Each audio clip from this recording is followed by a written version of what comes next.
Bonjour tout le monde, c'est Daphné Valsin. Bienvenue dans ce nouvel épisode du podcast du bien-être. Comme d'habitude, on va parler de santé, d'assurance et de bien-être en général. Au cours des premiers épisodes, si vous êtes un habitué, vous savez déjà qu'on a parlé du bien-être en général, qu'on a parlé de l'assurance santé.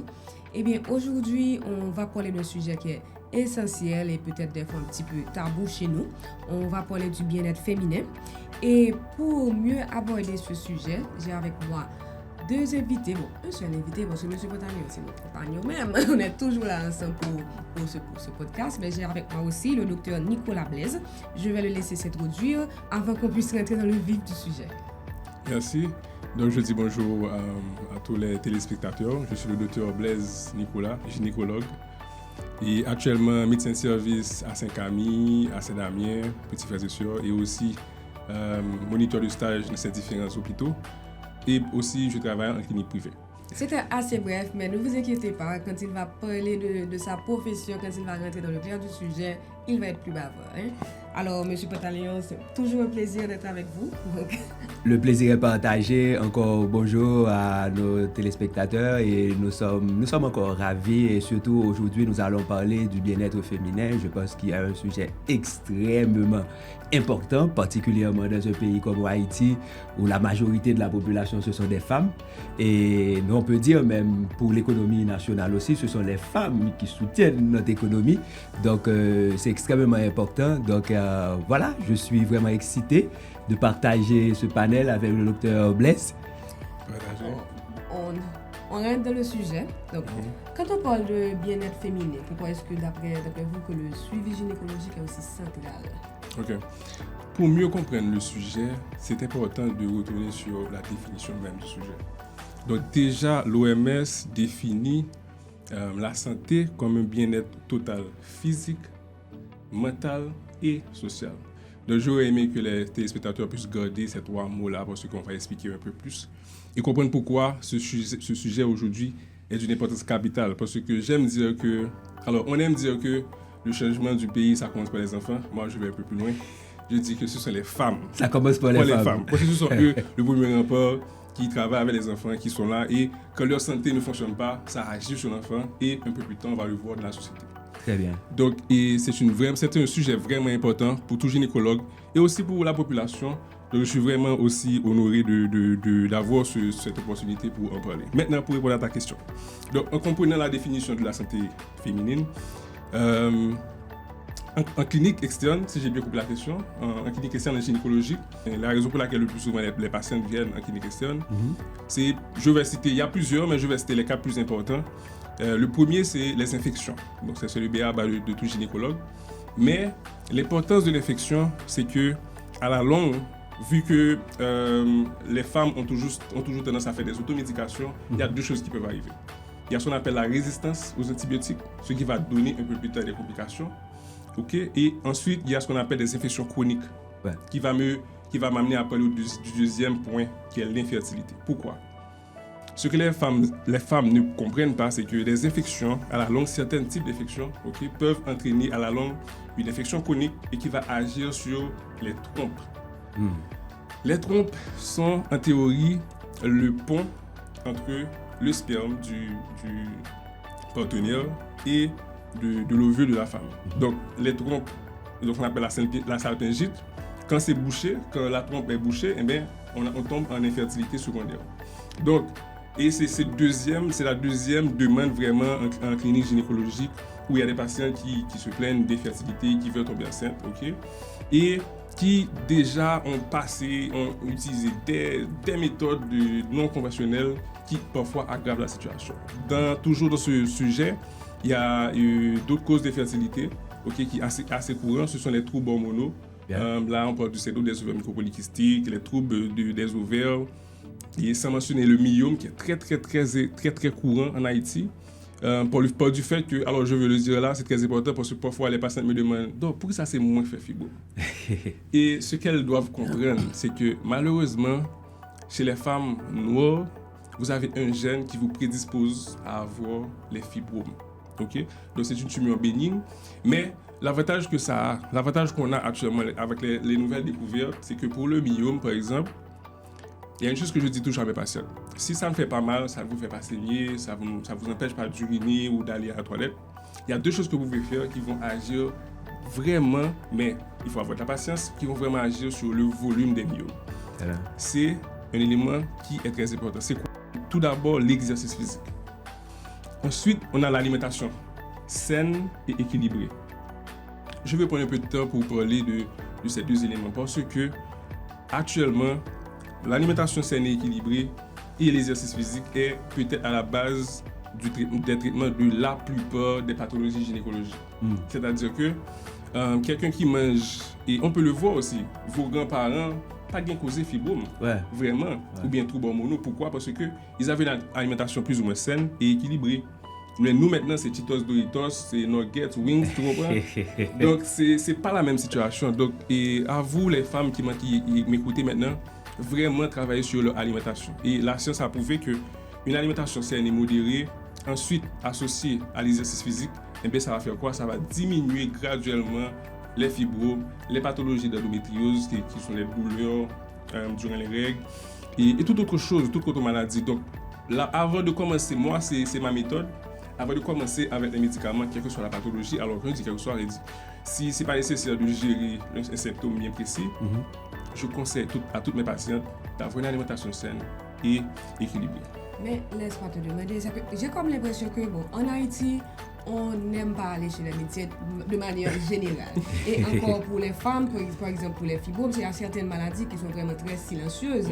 Donc, maintenant, c'est à quel niveau qu'on commence avec les consultations? Parce que est-ce qu'il y a genre, à partir d'un certain âge, dès que tu as cet âge-là, tu dois avoir un gynécologue? Parce que là encore, c'est un sujet tabou chez nous. Quand on va chez le gynécologue, déjà, on a tendance à te dire qui soit rien, vous qui soit là. Déjà, comme c'est dans certaines familles, si c'est la jeune fille qui va dire à ses parents qu'elle va chez un gynécologue, vraiment, qu'est-ce qui se passe? En effet. Bon, effectivement, on a comme l'impression effectivement que les femmes ne vont pas en clinique, mais les études, particulièrement avec l'OMS et les MUSCAT, et vu que c'est la population qui a le plus de comorbidité, donc ils ont démontré que par rapport aux hommes, ils vont plus à l'hôpital que les hommes. Maintenant, pour répondre à la question, à quel moment?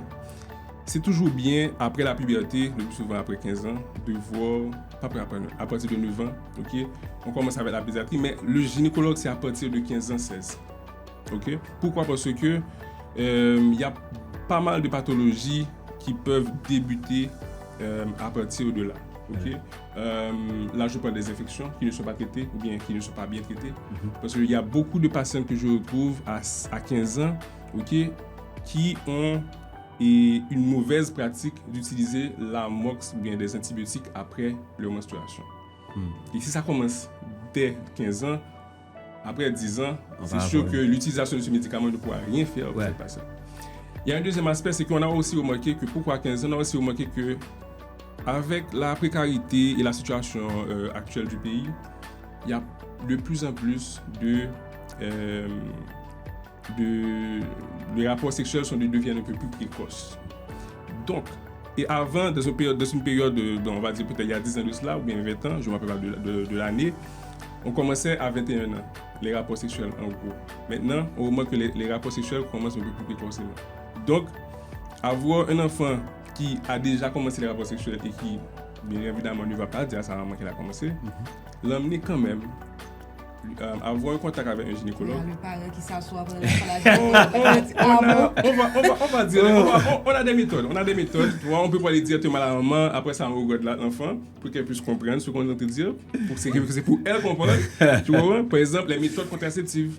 On peut en parler à la maman direct, mais c'est pour quand même éduquer l'enfant qui est probablement déjà en train de commencer avec ses activités sexuelles. Mais c'est l'objectif que pour diminuer cette précocité au niveau des activités sexuelles et qui met maintenant les enfants vraiment à des pathologies. Très bien. Voilà. Mais M. Pantaleo, alors maintenant qu'il a dit que dès 15 ans plus ou moins, on devrait voir sérieusement les soins gynécologiques. De votre côté, comment est-ce que vous pouvez nous dire comment l'assurance accompagne la femme dans ce suivi-là dès les premiers niveaux? Très bien.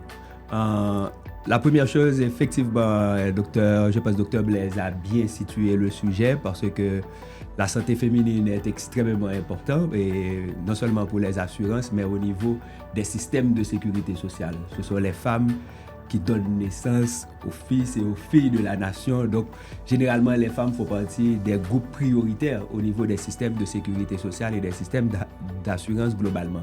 Donc, la prise en charge de la femme est faite normalement en clinique externe, que ce soit tous les examens, etc.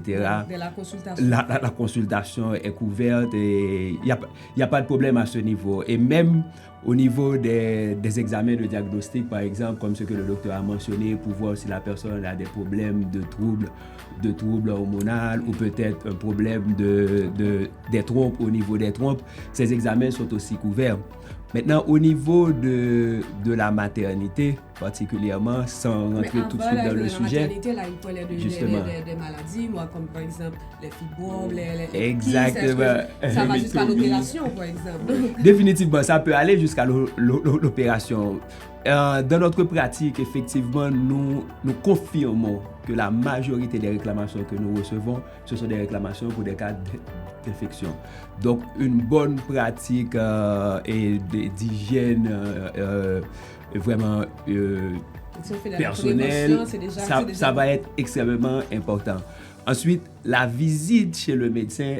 Généralement, les gynécologues aujourd'hui font la visite aussi avec la sonographie, qui permet d'évaluer, de regarder la matrice pour voir s'il y a déjà des fibromes qui sont en train de se développer ou pas. Et ça déjà va anticiper et permettre un meilleur accompagnement de la femme. Et en ce sens, je peux dire que jusqu'à présent, nous avons développé d'excellents rapports avec les gynécologues en général, particulièrement la CHOG, la Société haïtienne d'obstétrique gynéco, où nous sommes très proches des différents membres du conseil de cette association et nous avons des contacts régulièrement avec eux. Et je peux dire qu'à ce niveau-là, nous avons également le barème de la CHOG qui nous donne les prix pour les différents actes médicaux ou les actes chirurgicaux que les gynécologues posent. Et au niveau des assurances en général, et particulièrement pour nous autres à l'AIC, c'est sur le barème de la CHOG, la Société haïtienne d'obstétrique gynéco, que nous nous basons pour rembourser ces cas. Il y a justement une maladie pour laquelle au moins on fait beaucoup de sensibilisation, parce que c'est le cancer du col de l'utérus. Et on n'en a pas parlé. C'est très important, effectivement, oui. Donc, effectivement, le cancer du col, bien que dans les pays occidentaux ou bien pays développés, ça diminue. Okay? Par exemple, il y a des pays par exemple l'Australie ou bien l'Angleterre, je me rappelle, que le taux a vraiment diminué. Mais par contre, en Haïti, le cancer du col, dépendamment de, par exemple, je vais prendre un exemple, dépendamment de où je pratique la clinique externe. Par exemple, quand je vais à Saint-Camille, c'est plus ou moins reculé. Okay? Et donc, la mentalité qu'il y a de ce côté n'est pas pareille, on va dire, plus ou moins à Delma ou bien à Pétionville. C'est pas pour faire un distinguo de manière, mais ce sont des remarques malheureuses. Ok, donc, alors ce que je voulais dire, c'est que par exemple, si par exemple, dans ma clinique à Pétionville ou à Delma, je remarque que les patients viennent pour faire le pap test, qui en passant n'est pas douloureux. C'est pas la biopsie. Ok, c'est pas la biopsie, c'est très important de le faire et qui est aussi probablement le seul, pas probable, c'est le seul examen disponible pour éviter de faire cette maladie. Donc c'est une maladie qui est totalement évitable. Donc il ne reste qu'à vous d'aller faire un pap test et de faire le suivi. Mais qu'il y a comme une durée sur le temps qu'on doit refaire, c'est combien de temps? Donc normalement, en théorie, les études actuelles, oui, les études actuelles mentionnent 21 ans, ok, si on est sexuellement actif. On doit faire 2 pap tests à intervalle de 1 an qui sont, si ils sont négatifs, à ce moment-là, on va faire des pap tests Q3 ans. Okay? Donc chaque 3 ans, jusqu'à 65 ans. Mais il y a plusieurs autres facteurs qui peuvent diminuer cette durée. Si la personne souffre de VIH, alors de VIH, ou bien si c'est une personne qui a plusieurs partenaires, ou bien c'est une personne qu'on a investigué un peu plus loin, c'est-à-dire qu'il y avait des lésions précancéreuses. On a cherché pour voir s'il y avait un type bien spécifique de vie. Parce qu'il y a les virus, il y a le human papillomavirus qui est responsable en grande majorité de ce cancer, mais il y a des types qui sont plus cancérigènes que d'autres. Donc, quand on a des lésions qui sont précancéreuses et qu'on fait ce qu'on appelle le DNA test, c'est-à-dire qu'on va rechercher quel type effectif qui se trouve au niveau du col, à ce moment-là, le protocole est différent. Mais un fait, c'est que le plus important, c'est de savoir qu'il faut faire les pap tests régulièrement et que le pap test n'est pas douloureux. La douleur que vous mentionnez le plus souvent vient de nos grands-parents qui, c'était plus la biopsie qu'il y avait, qui était très douloureux. Alors, pas très douloureux, mais assez douloureux. Mais c'est pas douloureux. Mais moi, c'est vrai, le pap test n'est pas douloureux. Du tout. Mais alors, ça, c'est aussi des choses que jusque-là, pour le cancer du col, c'est des choses que l'assurance prend en charge. Définitivement. Et bon, généralement, il y a plusieurs traitements. De toute façon, Dr Blaise, c'est son domaine, je ne vais pas trop entrer là-dedans. Que ce soit pour les cas premièrement, une intervention chirurgicale, si c'est nécessaire vraiment de faire une hystérectomie totale ou pas, si c'est nécessaire aussi de faire des traitements à base de chimiothérapie. Donc tout ça, c'est pris en charge et c'est clairement mentionné généralement dans les couvertures d'assurance, la chimiothérapie, le nombre de séances qui sont couvertes par année pour que les patients savent que c'est pris en charge, c'est couvert. Bien entendu, dans certains cas, ça peut ne pas éliminer à 100%, il peut y avoir des résidus. Ce n'est pas disponible encore en Haïti, mais nous couvrons aussi les cas de radiothérapie qui va éliminer le reste de ce qui n'a pas été éliminé avec les séances de chimio. Donc, en gros, je peux dire que jusque-là, les assurances accompagnent assez bien les femmes. Est-ce qu'il y a des idées préconçues que vous rencontrez facilement dans ce domaine, que vous avez l'impression que les femmes ou les patientes en général, ils ont ces idées-là, peut-être qui les tiennent à l'écart justement, qui les empêchent de voir le médecin quand il le faut, de contacter l'assurance quand il le faut. On commence avec tout. Bon, moi, dans ma pratique, ce retrait que je remarque le plus souvent, c'est malheureux, c'est financier. Tu vois? Parfois, il y a des patients qui disent, Doc, c'est l'argent baguette qui fait beaucoup venir. Donc, je ne pense pas vraiment qu'il y ait. Bon, dans ma pratique, je ne sais pas s'il y a d'autres médecins. Parce que, quand même, je travaille comme je dis, Saint-Camille, c'est un peu reculé. Pas trop reculé, mais c'est assez reculé. OK? Et il y a pas mal de patients que je vois de ce côté qui se plaignent vraiment, c'est à cause de l'argent qui ne viennent pas. Maintenant, et un autre point que j'aurais aimé mentionner, c'est d'autres tabous qu'il y aurait, c'est que je veux encore reprendre sur le pap test. C'est vraiment important pour moi. Parce que chaque fois que je vois une patiente avec le cancer, ça me peine parce que je me dis qu'elle aurait pu faire. Ouais. Et c'est parce qu'elle a une douleur. C'est largement évitable. Tu vois, c'est pour elle, c'est la douleur qui fait que... Mais parce qu'il y a de ces maladies qui sont silencieuses. Exactement. Donc il faut régulièrement faire les tests, faire les dépistages. Exactement. Autre chose que j'aurais aimé mentionner, c'est un tabou qui est pour moi... bon, je ne trouve pas le mot, mais c'est cette question de perdition. Et j'ai eu pas mal de patients avec d'énormes fibromes jusqu'au niveau de la syphoïde. Wow.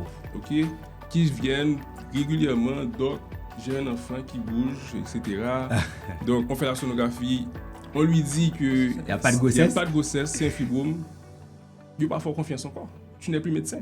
Parce que, il t'es allé, etc. Donc, il dit qu'il y a un petit monde aventure. À ce moment-là, c'est difficile pour le médecin d'expliquer. Et à ce moment-là, il faut avoir un accompagnement psychologique qu'il n'y a pas assez souvent dans les hôpitaux. OK? Parce que, en Haïti, même en général, les femmes qui ont des fibromes, venture comme vraiment très gros. Ouais. Donc, la personne peut vraiment avoir l'impression qu'elle est enceinte. Parce que il n'y a pas de bagaille dans le Ceux qui ne comprennent pas, c'est que parfois ils disent que donc moi senti que on va battre dans moi. Mais c'est tout à fait normal, c'est-à-dire que si toi tu touches il y a un gros vaisseau qui sort de ton cœur qui traverse son abdomen qui s'appelle l'aorte. Donc quand tu as l'utérus, le plus souvent ils vont le sentir lorsqu'ils sont couchés, quand tu as ton utérus énorme qui appuie sur ton aorte, tu vas ressentir que ton utérus bouge. C'est pas l'enfant, c'est ton aorte qui bouge. Son gros vaisseau qui passe et qui bouge, qui bat très fort. Parce que c'est des maladies qui ne sont pas forcément mortelles, mais qui, quand elles ne sont pas traitées, quand elles ne sont pas prises en charge assez tôt, qui finissent par entraîner avoir beaucoup d'effets aussi psychologiques sur les patients, parce qu'il y a des utérus qu'on n'arrive pas vraiment à sauver.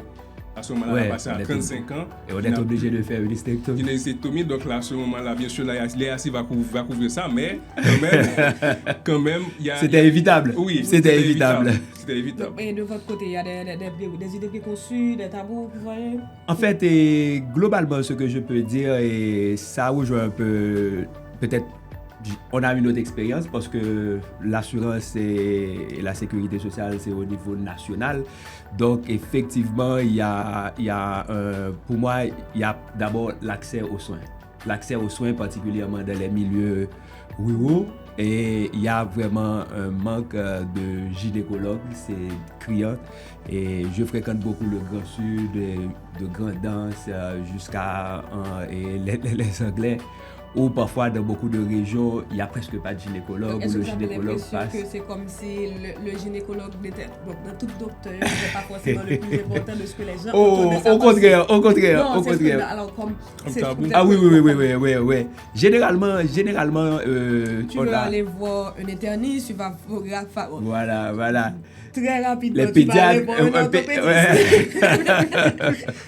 Mais pour le gynécologue, tu as tendance que les gens hésitent ou bien qu'il n'y a pas assez de... Moi, je pense que globalement, dans les milieux ruraux, il y a un manque de présence et mais des fois, des la médecins présence, en comme on général. avait discuté, je pense, dans de nos émissions, que des fois, c'est la demande qui suscite la présence. Exact. Je suis d'accord parfaitement. Et c'est là où un système de sécurité sociale nationale ou une couverture universelle de santé ou des assurances qui font l'effort de pénétrer les milieux ruraux peuvent signer des contrats avec des prestataires qui vont s'établir là-bas. À ce moment, s'ils ont des assurés dans ces milieux, les assurés vont nécessairement, et ces médecins vont trouver les assurés qui vont les fréquenter. Donc, il y a certaines zones que nous arrivons à couvrir, justement parce que nous avons des assurés qui sont présents dans ces zones. Ils nous demandent des prestataires affiliés dans la zone, donc on est obligé d'aller chercher et de contractualiser avec certains prestataires. Le deuxième, définitivement, c'est l'accès et c'est la barrière financière. La barrière financière, donc ça empêche effectivement beaucoup de femmes à aller voir leur médecin. Et troisième, c'est la culture. Il y a une certaine culture où généralement les gens préfèrent prendre du thé ou d'autres médecines traditionnelles, etc. et ne pas nécessairement avoir le réflexe d'aller voir. Une infection, ils ont honte d'en parler. Ils ont honte d'en parler parce que, surtout si c'est une infection sexuellement oui, transmissible. Que tu as une mauvaise vie, etc. Donc exact. Mais heureusement que les médecins, particulièrement les gynécologues, ce sont des gens très discrets, il ne faut pas parler. Donc ça va rester de manière. Donc ça veut le secret médical, la confidentialité des informations médicales. Donc même les assurances n'avons pas le droit d'en parler non plus. Hein. Si vous venez tout juste de nous rejoindre, je suis Daphné Valser, j'ai avec moi le docteur Blaise, qui est un gynécologue, et aussi M. Pantaléon, notre expert en assurance. Donc, je vais rentrer justement directement dans le sujet. Donc, quels sont selon vous les défis principaux que les femmes rencontrent dans le processus de grossesse? Bon, déjà, merci pour la question. Donc déjà, le premier souci, c'est déjà de tomber enceinte. Donc, comme j'ai mentionné tantôt, il y a beaucoup de cas d'infertilité pour des raisons que j'ai mentionnées, comme le myome, des infections chroniques qui bouchent les trompes. Mais on a aussi remarqué ces temps-ci, il y a une étude qui devrait se faire dessus, c'est qu'on remarque que la ménopause devient un peu plus précoce ces temps-ci. Pourquoi? C'est toujours, je retourne encore à l'alimentation et les facteurs environnementaux se comportent. Le plastique qu'on trouve dans toutes les alimentations maintenant, le chewing-gum, il faut le citer, qui est très important. Donc tout ça, maintenant, déjà, ce sont des facteurs qui vont ralentir ces temps-ci, et bien, la capacité de tomber enceinte. Maintenant, le deuxième aspect, c'est quand finalement elle tombe enceinte. Il y a tellement d'informations que j'ai entendues dans la clinique, c'est du jamais vu. Déjà, j'ai remarqué que ils attendent 3 mois pour venir. C'est l'une des pires choses à faire. Pourquoi? Moi, ce que je propose, c'est que si par exemple quelqu'un... Bon, malheureusement, la plupart des grossesses en Haïti, pas en Haïti, la plupart des grossesses, peut-être à 30-40%, elles ne sont pas planifiées. Et c'est un problème. Donc ça veut dire que des fois, il y a des gens qui ne savent même pas. Qui ne veulent pas, ils ne sont pas prêts. Et puis bon, écoute, ça arrive. Ouais. Mais il y a un souci parce que le plus souvent, quand ils sont finalement enceintes et que bon, déjà ils ne savent pas qu'elles sont enceintes, ok? Et bon, elles consomment des choses qui ne devraient pas et qui ne s'adaptent pas à la grossesse. Donc, ce qui va probablement porter préjudice à la grossesse. Ouais. Tu comprends? Donc, maintenant, attendre 3 mois pour obtenir ça, attendre 3 mois, c'est très, très, très grave. Pourquoi? Parce qu'il y a ce qu'on appelle la grossesse extra-utérine. C'est-à-dire que la grossesse se développe en dehors de l'utérus. Donc, ce qui arrive, c'est que, et c'est très dangereux, c'est très mortel, ça rentre dans l'une des causes de mortalité maternelle, qui est l'hémorragie sévère durant la grossesse. Donc, ce qui arrive, c'est qu'il ne faut pas attendre, parce qu'il faut déjà sur les 8 semaines, donc ça veut dire 8 mois, alors 2 mois, excuse-moi, à 2 mois, il faut déjà savoir où se trouve la grossesse, à l'intérieur ou à l'extérieur, et faire une prise de charge plus adéquate pour ne pas attendre que tu saignes et que tout va mal, c'est une urgence, le prix va augmenter, parce que si c'est une grossesse extra-utérine non rompue, c'est-à-dire que la grossesse n'a pas pété, ok? Ça veut dire même. Grossesse là, c'est-à-dire que normalement, quand la grossesse, c'est la formation, c'est la fécondation. Okay? La fécondation, c'est-à-dire qu'il y a l'ovule du maman et le sperme du monsieur, okay? Qui va se féconder au niveau de la trompe que j'avais mentionné tout à l'heure. Donc, vous comprenez qu'une salpingite ou bien trompe embouchée à cause d'une infection chronique peut empêcher la grossesse. Maintenant, ce qui arrive, pour des raisons, par exemple, on va dire, on va le mentionner tout à l'heure pour la contraception ou bien pour l'utilisation de tabac, ce qui arrive, c'est que parfois, cette fécondation qui se fait au niveau de la trompe ne peut plus se déplacer. Ça reste en place ou bien ne va pas se localiser à son devrait être, okay, qui est à l'intérieur de l'utérus. Ok? Mais ce qui arrive, c'est que là, la grossesse se développe au niveau de la trompe. Et la trompe n'a pas la capacité de recevoir ou bien de garder le volume d'une grossesse. À un certain moment, la grossesse va rompre la trompe. Donc là, on revient sur l'importance de toujours faire le suivi gynécologique, mais il y a aussi, moi, ce que j'essaie d'entendre, c'est que, par exemple, il y a des gens, même quand ils savent qu'elles sont enceintes, elles ne le disent pas parce qu'on dit que les 3 premiers mois sont critiques. Et le terme critique veut dire qu'il faut aller voir un gynécologue. Vous voyez? Ouais. Donc, c'est très important parce qu'il y a autre chose aussi. Par exemple, il y a des malformations. Ouais. Et moi, j'ai trouvé ça pas mal à Saint-Damien. Il y a des patients qui viennent. Déjà, ils ne savent pas à combien de mois de grossesse qu'ils sont. Et la première consultation, c'est important de savoir à combien de mois que je suis. Déjà, aussi, ça me permet de savoir est-ce que j'ai 2, 3, 4 pour me préparer. Tu comprends? Aussi, les malformations, c'est-à-dire que les malformations qu'on peut détecter dès le jeune âge de grossesse, bien sûr. Donc, c'est pour moi très important de faire la première consultation et ça serait mieux de le faire les 3 premiers mois. Donc, mais après ça, donc, allons dire quelqu'un qui a eu une grossesse qu'on qualifie de normale, c'est à quel rythme qu'elle va continuer à voir le gynécologue? En théorie, ça va dépendre. Selon l'OMS, on dit au moins, selon MSPP, on dit 4 consultations au moins. Pendant la grossesse? Oui, au moins. Ça veut dire que 2 le premier trimestre et puis 1 premier trimestre et deuxième trimestre et le troisième trimestre. Mais la plupart des collèges mentionnent au moins 7. Ok? Donc 2 durant le premier trimestre et puis les 6 autres, alors les 5 autres pendant le reste de chaque mois, mensuellement, jusqu'à la fin de la grossesse. Mais bien sûr, je ne vais pas entrer dans les détails. Dépendamment du cas, on peut au dernier trimestre voir la patiente selon la pathologie qui est associée, voire de manière hebdomadaire, jusqu'à la fin de la grossesse. Oui, tu vois. Tu comprends? Donc, c'est au cas par cas. Mais de manière générale, c'est 4 selon le MSPP et 7, je ne sais pas si ça a changé pour les MSPP, mais je suis sûr que c'est 7 pour les collèges et autres. Comme au départ, le Dr Blaise avait dit que très souvent, il y a des gens qui ils font des enfants, les grossesses ne sont pas planifiées parce qu'en fait, en Haïti, on doit admettre que le volet économique est très, très, très, très présent. Ouais. Donc, il y a beaucoup de personnes, en fait, la grossesse aurait dû être un moment heureux, mais ça vient avec beaucoup de responsabilités. Donc, pour une femme qui est enceinte, c'est à quel moment que l'assurance rentre en jeu? Bon, d'abord, la première chose, c'est il y a le délai de prise en charge. Si une femme tombe enceinte avant de souscrire l'assurance ne va pas couvrir l'accouchement. Donc, il faut que la femme tombe enceinte. Donc, je dois être C'est assurée. très important. Comme si mon assurance Exactement, est effective avant même de tomber enceinte.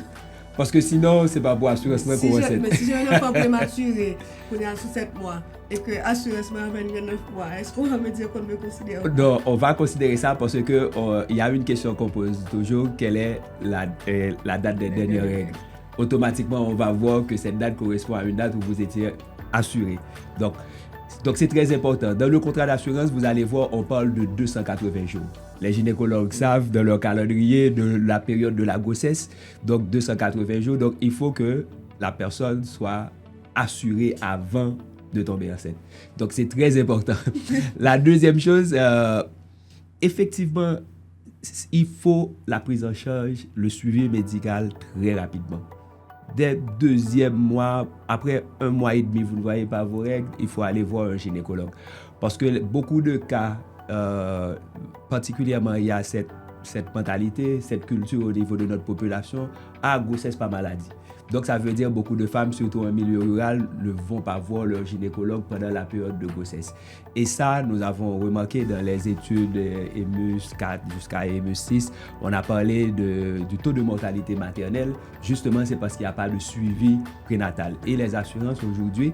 Donc ça veut dire que les consultations exactement, sont couvertes. Et au niveau des assurances, je peux dire en général, mais particulièrement chez nous, nous couvrons 9 visites prénatales.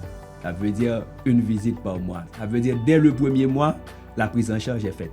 Donc 9 visites par mois, plus 2 sonographies. Il a bien expliqué. La première sonographie pendant le 1er trimestre, c'est une sonographie morphologique où on va voir si tout est correct, s'il n'y a pas de problème. On va compter les doigts, les orteils, etc.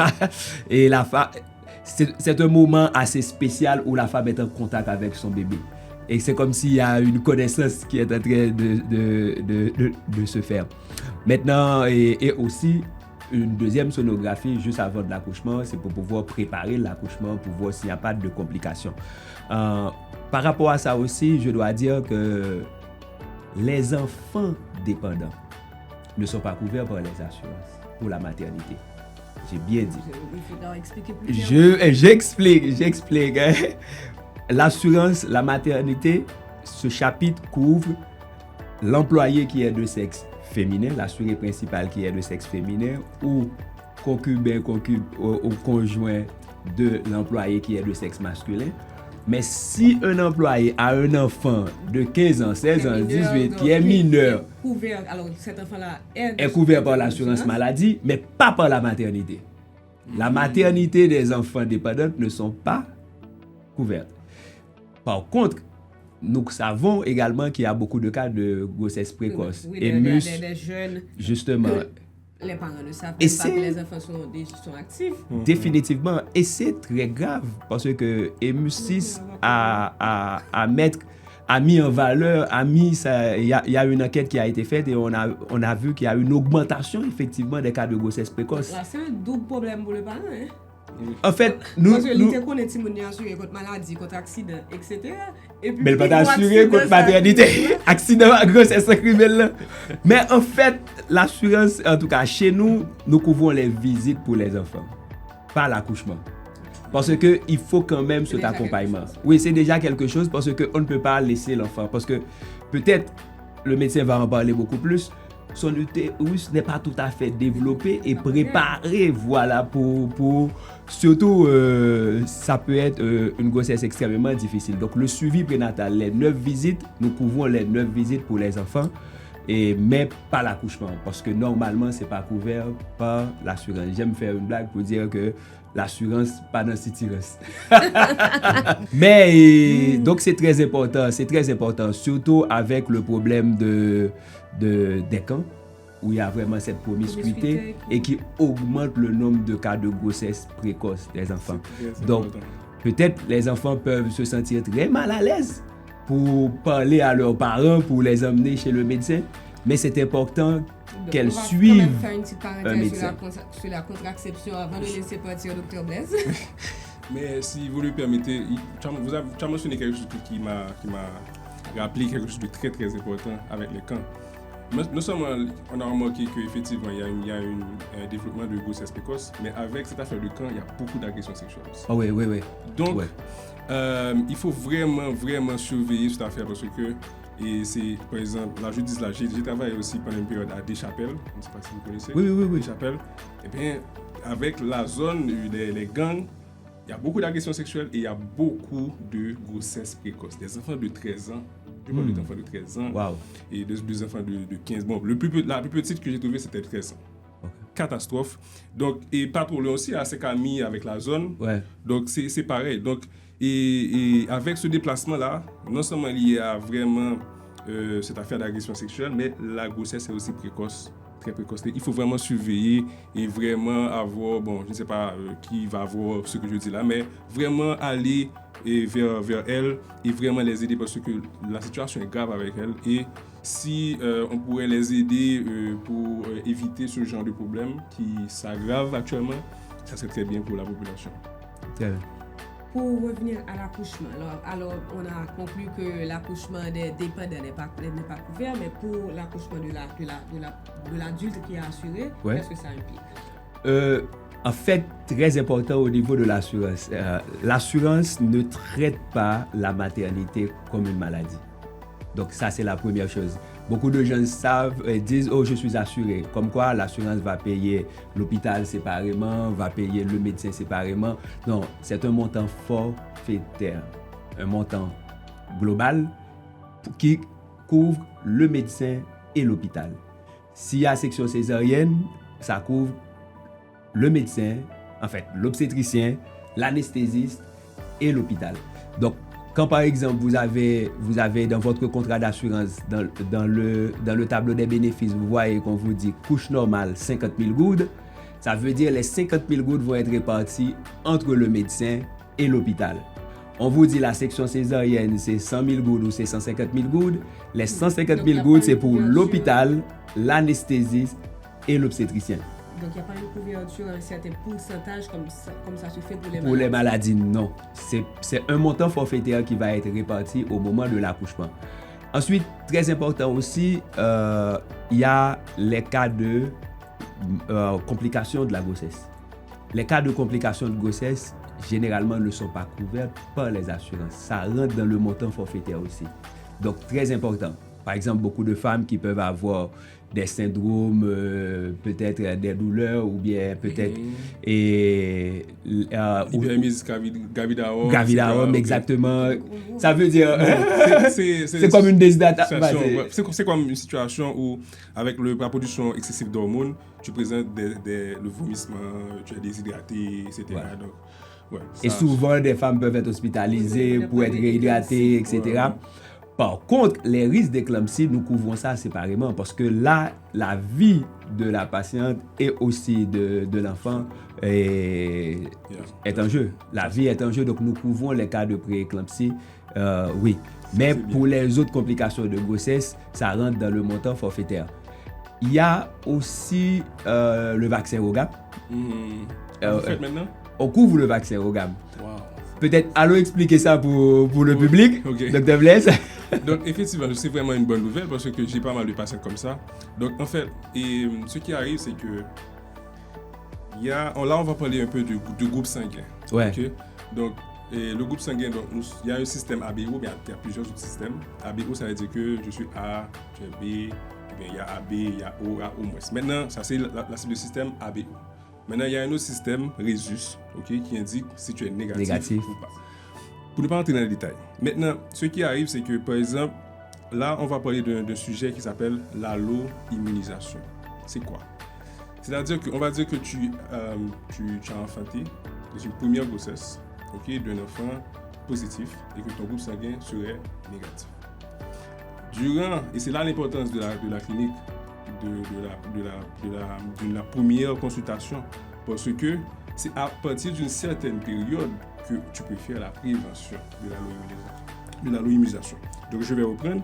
La situation c'est quoi? C'est qu'on va dire que c'est ta première grossesse, tu es groupe sanguin négatif, tu dois être groupe sanguin négatif pour parler de ce problème-là. C'est quand la maman est négative et que le bébé soit positif. Positif. Donc tu accouches d'un enfant positif de ta première grossesse, tout va bien.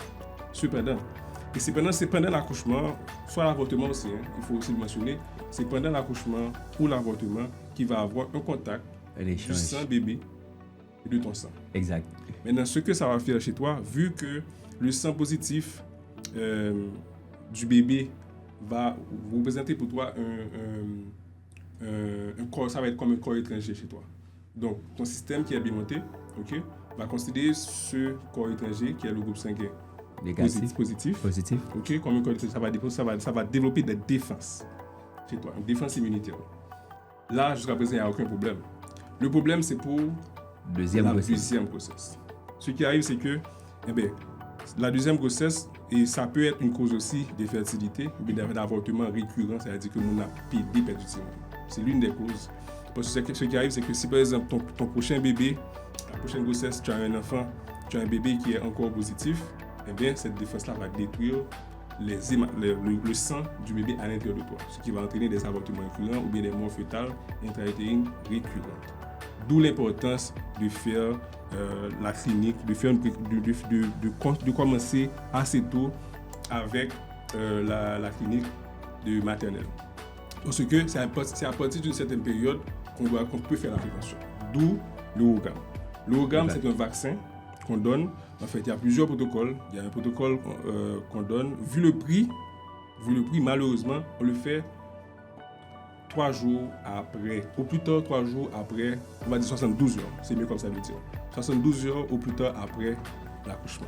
Ok, mais il y a deux protocoles. Il y a un protocole qu'on donne à 28 semaines, puis 2 jours ou 72 heures après l'accouchement. Donc on doit donner ce vaccin pour éviter que ton corps ne produise cette défense-là. Et c'est seulement dans la première grossesse qu'on peut le faire.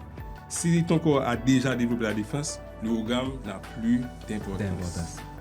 Donc c'est vraiment une bonne chose que les IC puissent vraiment, et parce que ça a un prix. Hein. Ouais. Ça a un prix. Et parfois, il y a des patients qui ne peuvent pas et qui donc retournent avec l'incapacité de vraiment tomber enceinte. Bien que ça ne soit pas courant, mais ça existe et ça cause beaucoup de problèmes psychologiques.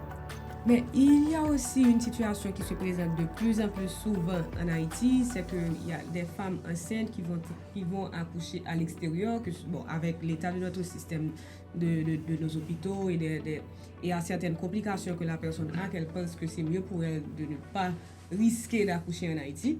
Donc, est-ce qu'il y a des plans, il y a des moyens pour que cette personne-là soit toujours couverte par son assurance? Bien entendu, très bien, merci. J'ai rencontré beaucoup de cas de gens qui sont enceintes, qui planifient pour aller accoucher à l'extérieur et qui me demandent est-ce qu'il y a une assurance qui est disponible. Il faut prendre l'assurance avant de tomber enceinte, c'est pas vrai. Mais en fait, il y a le montant forfaitaire qui est disponible. Le montant forfaitaire est disponible, que ce soit vous accouchez en Haïti ou à l'extérieur, on va vous rembourser le montant forfaitaire. Il y a beaucoup de femmes qui ont une assurance locale avec un maximum 50, 60, 150 000 gouttes, etc., qui accouchent là-bas et qui nous envoient leur facture. On leur rembourse le montant forfaitaire qui est prévu localement. Cependant, si vous planifiez pour aller accoucher à l'extérieur, donc c'est important de prendre une assurance internationale. Là, donc nous avons, avant de tomber enceinte, très important. Mais nous avons des plans et définitivement assurance internationale qui vous couvre dépendamment du maximum que vous voulez, $10,000 américains ou $30,000 américains pour des cas de section césarienne. J'ai une question. Oui. C'est parce que je suis... non, pas de problème. Parce que le RhoGAM, c'est vraiment important pour moi. Et donc, ça veut dire que si j'ai une patiente qui aurait aimé acheter ce vaccin, qui est le RhoGAM, elle va où? Est-ce que, comment ça fonctionne? Ah oui, c'est le remboursement. Nous remboursons le vaccin. Ça, c'est très important. Nous remboursons le vaccin, oui. Ça, c'est très important. Ok, merci. Maintenant qu'on a insisté sur le fait que il faut commencer très tôt avec le suivi gynécologique et il faut aussi penser à s'assurer avant de tomber enceinte. Là, on est vraiment dans la planification et c'est ça le dernier volet de notre discussion d'aujourd'hui. Quand on parle de planning familial, qu'est-ce qu'on veut dire exactement? Ok, donc normalement, pour parler de planning familial, il faut comprendre que c'est une décision éclairée que c'est.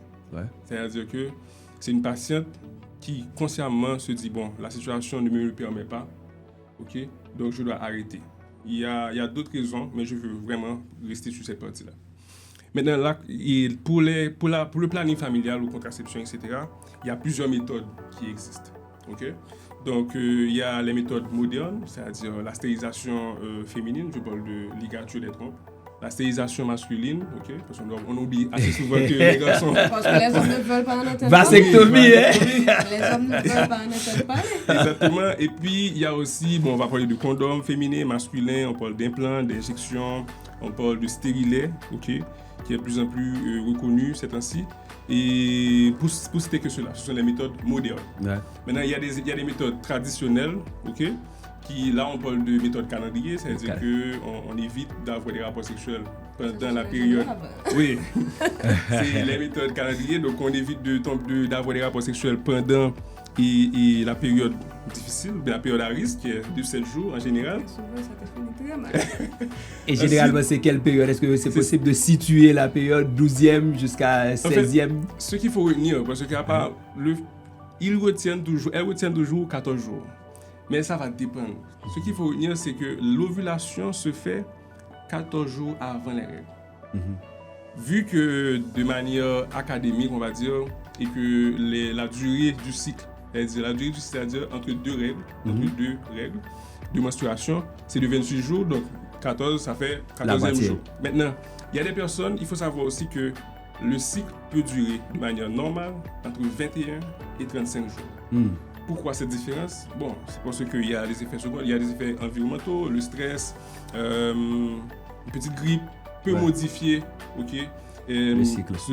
Au lieu de 28, on peut avoir 21 jours. Donc, c'est-à-dire que si par exemple la femme a eu ses règles le 1er janvier, avoir ses règles le 22 janvier, c'est tout à fait normal. Ça fait 21 jours. Maintenant, 14 jours avant 22, elle a ovulé. Ça peut vouloir dire un jour après ses règles, si par exemple elle a un cycle de 21 jours et que sa menstruation dure peut-être, on va dire, 7 jours, mais 1 à 2 jours, elle ovule. Et c'est dangereux. Ouais. Donc, connaître, et c'est un conseil que je donne à mes patientes, j'adore quand je dis, madame, c'est quand la dernière fois que vous avez eu votre uralité téléphone, j'adore ça. Parce que je sais que je peux aller aussi dans ce téléphone et avoir une idée de la chronologie de ces règles et un peu mieux comprendre et comment apprécier et comment faire. Donc, et je disais qu'il y a des méthodes traditionnelles, donc c'était le retrait, ok? Et aussi, alors j'ai dit calendrier déjà, maintenant c'est le retrait, c'est-à-dire courrier interrompu. Est-ce que c'est un peu clair? Ah ouais? Oui, c'est un peu clair. Maintenant, le souci avec le courrier interrompu, c'est que c'est efficace, effectivement. C'est la maîtrise. Non, pas seulement ça. C'est que la personne, le monsieur, doit uriner après pour augmenter l'efficacité. Parce que ce qui arrive, c'est qu'après l'éjaculation, il y a des résidus de sperme qui se trouvent dans le canal. Oh, ok. Donc, S'il recommence, et le plus souvent, c'est là le problème, il recommence. Donc, c'est toujours bien d'uriner. Pourquoi? Parce que le sperme vit dans un milieu alcalin, basique. C'est vrai. Ok? Donc, quand tu urines, l'urine est plus ou moins acide, ça détruit les cellules. À ce moment, quand tu retournes, tu es plus ou moins, tu te protèges un peu. Mais là, jusqu'à présent, c'est vrai qu'il y a beaucoup de travail qui a été fait sur ça, mais jusqu'à présent, il y a certaines femmes qui se sentent un petit peu, un petit genre honte, ou bien, c'est encore un sujet tabou. Que ce soit une femme qui a déjà eu, allons dire, 5 enfants, qui décide qu'elle ne veut plus avoir d'enfants, là, c'est comme si elle devait des explications à la société pourquoi elle décide de faire ça. Et comme une jeune femme aussi qui se décide que bon, elle veut se faire poser un stérilet, elle n'a que 25 ans, ça veut dire que bon, c'est vraiment une femme de mauvaise vie, pourquoi tu veux te faire poser un stérilet? Donc, est-ce qu'il y a des choses qui sont faites pour contrer ces tabous, et est-ce que c'est une réalité que tu rencontres aussi? Effectivement. Moi, je travaille à 2 hôpitaux qui sont des hôpitaux congréganistes, à savoir Saint-Camille et Saint-Damien. Donc, vous savez que la contraception, c'est interdit. C'est vrai. Donc, c'est malheureux, mais c'est la réalité. Donc, je vais dire quelque chose de pas mal fort, mais c'est une réalité. Et la religion, joue un rôle important dans cette mentalité de la contraception. C'est malheureux. Donc, c'est-à-dire que j'ai eu des patients qui devraient, je la vois, je l'opère, ces patients-là, si elle ne fait pas une stérilisation féminine, donc la ligature, la chance de mourir dans sa prochaine grossesse est très énorme. et tu te trouves dans une situation où tu ne peux pas le faire pour des raisons internes. Donc, c'est un tabou et je pense que le tabou vient aussi de la religion. Oui, c'est la pression de la religion. La pression de la religion. Maintenant, un autre problème aussi que je retrouve, c'est que pour parler, quand le gynécologue, je suis sûr que tous les gynécologues le font, pour proposer une méthode, il faut connaître la patiente. Ouais. Il faut avoir une idée déjà de sa religion, parce que, comme je viens de le dire, il y a des patients qui n'acceptent pas et des méthodes comme hormonaux, etc. Ou le stérilet. Le stérilet. Donc, à ce moment, connaître la patiente devant toi, c'est déjà la première partie. Ensuite, il faut savoir quelle pathologie, parce que ce n'est pas toutes les pathologies. Il y a des comorbidités que la patiente présente que tu ne peux pas présenter, tu ne peux pas les proposer toute forme de contraception. Okay? Et ensuite, c'est savoir c'est quoi l'objectif? Est-ce que c'est, par exemple, c'est temporaire? Ouais. C'est définitif? Donc, il y a tout cet aspect-là. C'est vraiment s'asseoir, comprendre la patiente devant et puis ensemble. Parce que le gynécologue n'est pas là pour imposer, mais il est là pour accompagner la patiente dans un choix éclairé. La contraception, c'est une décision éclairée, ça peut être. Et là, je me demande en quel sens que l'assurance accompagne les gens dans ce domaine. Ah bon, malheureusement, l'assurance ne couvre pas effectivement les méthodes de planification familiale. Par contre, quand il y a par exemple un accouchement ou peut-être une section césarienne et le gynécologue, l'obstétricien décide de faire une ligature des trompes, donc nous remboursons ça parce que c'est un deuxième geste. Comme un deuxième geste. Donc, que si la personne se décide à faire une ligature des trompes, yes. Une hystérectomie, je pense que les femmes font. Est-ce que ça aussi, c'est des choses qui sont couvertes? L'hystérectomie est couverte, mais l'hystérectomie, c'est la grossesse qui est faite en dehors de l'utérus, mais l'hystérectomie est couverte. Par contre, ce que j'explique là, c'est que, allons dire une femme qui a eu un accouchement, une section césarienne, et pendant la section césarienne, le gynécologue en profite pour faire une ligature des trompes, nous allons couvrir ça comme un deuxième geste. En fait, quand je parle de deuxième geste, parce que c'est dans le geste principal, c'est la césarienne, le deuxième geste, c'est la ligature, donc nous remboursons 50% de ce qui est prévu dans le barème. Parce que les deuxièmes gestes sont remboursables à 50%. C'est déjà quelque chose. C'est déjà quelque chose, mais globalement, je pense que c'est extrêmement important la planification familiale. Je veux en revenir parce que les cas de grossesse qui ne sont pas planifiés, il y a beaucoup de risques. Donc c'est vrai, je suis conscient que nous n'en sommes pas encore là au niveau des assurances et peut-être ça ne veut pas dire que ça va rester éternellement comme ça. Ça peut évoluer parce que ça peut devenir à un certain moment un problème de santé publique.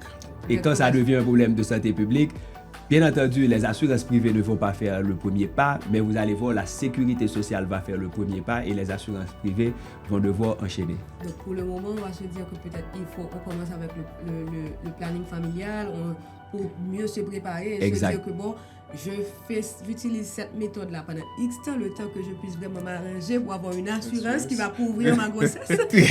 Exact. Donc je sais que le sujet d'aujourd'hui était très intéressant, mais là, on doit mettre un terme à l'émission d'aujourd'hui qui a été un petit peu plus longue que d'habitude. Donc, mais avant de vous laisser partir, je voudrais avoir, surtout de votre côté, un dernier message, peut-être inciter les gens à faire des visites et pourquoi.